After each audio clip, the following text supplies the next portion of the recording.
মা কত কোটি টাকার লোভে হিন্দু থেকে মুসলমান হইছো এই প্রশ্ন করেছে প্রতিদিনই তো করে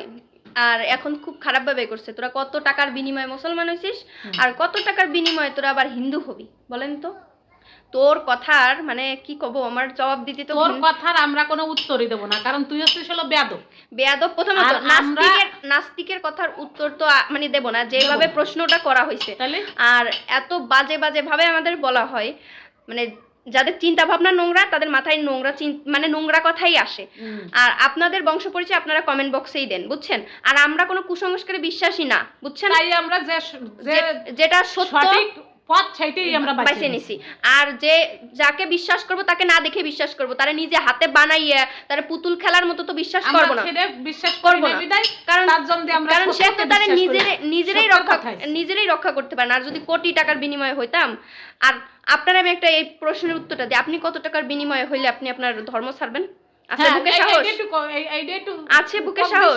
নাই আর দ্বিতীয় কথা কখনো টাকার বিনিময়ে কোনো কিছু হয় না যদি হইতো তাহলে যে শান্তি সুখ শান্তি কোটিপতিরাই কিনে রেখে দিত তাদের কাছে বুঝছেন আলহামদুলিল্লাহ আমরা ভালো আছি অল্প খাই অল্প রিজিকে আলহামদুলিল্লাহ অনেক ভালো আছে আর যদি কোটি টাকা থাকতো আমার মা এভাবে অসুস্থ হয়ে ঘরে পড়ে থাকতো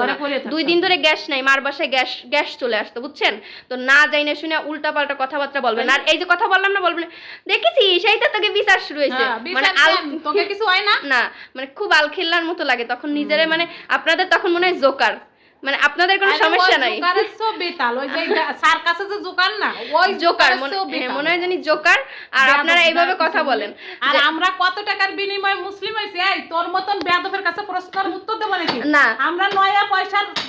বিনিময়ে মুসলিম হই না আমরা সঠিক পথ বেছে নিয়েছি সঠিক সবকিছু বুঝিয়ে তারপরে আমরা মুসলিম ধর্ম গ্রহণ করছি আর আমাকে কোনো কিছুর বিনিময়ে আমরা হই নাই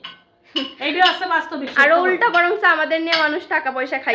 খাইছে তো যাই হোক দিন শেষে এটাই বলবো আলহামদুলিল্লাহ যেমন আছি ভালো আছে আল্লাহ যেভাবে রাখছে ভালো আছি বেঁচে তো আছি আলহামদুলিল্লাহ শুকরিয়া আল্লাহর কাছে খালি না অনেক সুখে আছি অনেক আজকে আল্লাহ অসুস্থতা দিবেন নিশ্চয়ই এর পিছনে কোনো ভালো কিছু আছে এর জন্য তো এইটা নিয়ে আমরা কখনোই হতাশ হই না আর আপনারা সবসময় আমাদের পাশে থাকবেন আমার মায়ের পাশে থাকবেন সবাই আমাদের জন্য দোয়া করবেন আশা করি আপনার কমেন্টের উত্তর পাইছি